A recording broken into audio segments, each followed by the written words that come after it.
Sonia Vega, this is my reflection on Clay Shirky's cognitive surplus. A couple of things that I really did enjoy, or a couple of things that he said that caught my attention, were when he was explaining how this is mostly about the ability to participate in a global project. All the time that he mentioned that people have that is free time, this idea that people are willing to create and share, which I completely agree with. I can see that.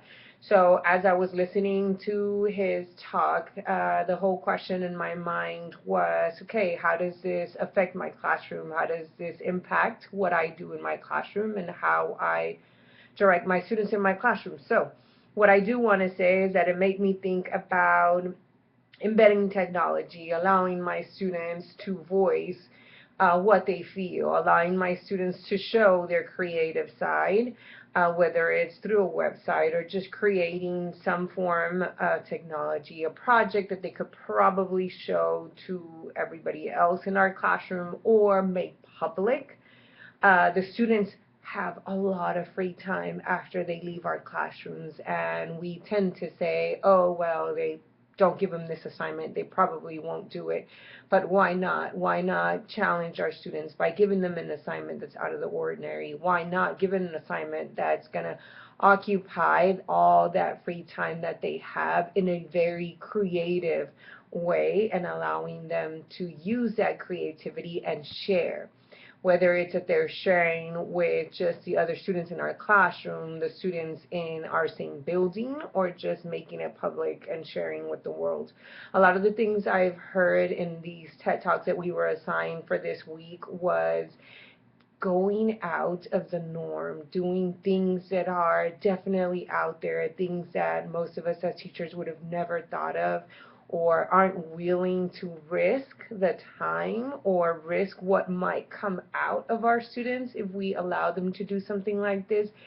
But what we get, and not just us as teachers, but what our students get is definitely worth the risk. And so one of the things that I really paid attention to, and it kept coming, for example, when he said free cultures will get what they celebrate.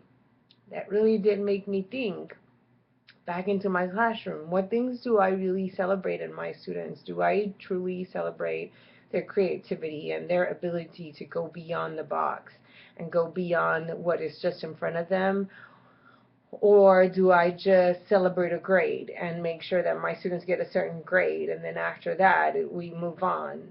When in reality I should be celebrating their ability to go beyond the classroom, their ability to go beyond what's in front of them in a test or in a piece of paper.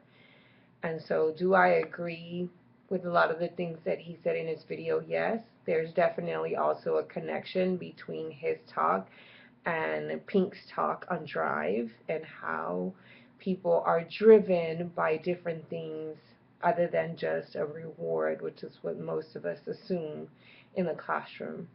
So allowing the students to go beyond their norm, challenging the students to go beyond just a regular piece of paper, and challenging their ability to be creative and share.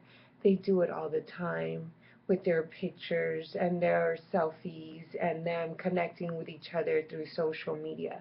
So why not use that technology and their ability, because most of them are so much better at that than some of us as adults. So why not feed off of that and make it a learning experience? This is what I got out of this TED Talk.